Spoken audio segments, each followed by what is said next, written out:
ജഗദീശന്റെ കഥയെ ആസ്പദമാക്കി ശ്രീനിവാസൻ തിരക്കഥയെഴുതി സിബി മലയിൽ സംവിധാനം ചെയ്ത് 1985 പുറത്തിറങ്ങിയ ഒരു മലയാളം റൊമാന്റിക് കോമഡി ചിത്രമാണ് മുത്താരം കുന്ന് പി.ഒ. മുകേഷ്, ലിസി, നെടുമുടി വേണു, ശ്രീനിവാസൻ, ജഗദീഷ് എന്നിവരൊക്കെയാണ് ഇതിൽ അഭിനയിച്ചിരിക്കുന്നത്. ഗാട്ടാ ഗുസ്തി എന്ന കായിക വിനോദത്തെ വളർത്തുന്ന ഒരു ഗ്രാമത്തിൽ പുതുതായി എത്തിയ ഒരു പോസ്റ്റ് മാസ്റ്ററുടെ കഥയാണ് ഈ കഥ പറയുന്നത്. ഒരു വിരമിച്ച ഗുസ്തിക്കാരന്റെ മകളുമായി അദ്ദേഹം പ്രണയത്തിലാവുകയും അദ്ദേഹം നിലവിലെ ചാമ്പ്യനായ ദാരാ സിംഗുമായി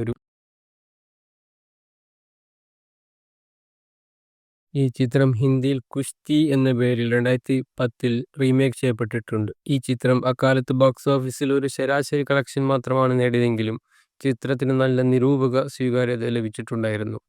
ഈ ചിത്രത്തിന് ഇപ്പോഴും നല്ലൊരു ഫാൻ ബേസ് തന്നെയുണ്ട്. ഈ സിനിമയുടെ തിരക്കഥയിൽ ആദ്യം ദാരാ സിംഗിനെ പോലുള്ള ഒരാൾ എന്നായിരുന്നു ശ്രീനിവാസൻ എഴുതിയിട്ടുണ്ടായിരുന്നത്. പിന്നീട് ഒറിജിനൽ ദാരാ സിംഗിനെ തന്നെ അവർ അഭിനയിപ്പിക്കുകയും ചെയ്തു. അക്കാലത്ത് 25,000 രൂപ പ്രതിഫലം നൽകിയാണ് അദ്ദേഹത്തെ ചിത്രത്തിലേക്ക് കൊണ്ടുവന്നത്. പഴയ മലയാളം കോമഡി ചിത്രങ്ങൾ ഇഷ്ടപ്പെടുന്ന ഏതൊരാൾക്കും ഈ സിനിമ തീർച്ചയായിട്ടും ഇഷ്ടപ്പെടും. ഈ സിനിമ നിങ്ങൾ കണ്ടിട്ടുള്ളവരാണെങ്കിൽ താഴെ കമന്റ് ചെയ്യൂ.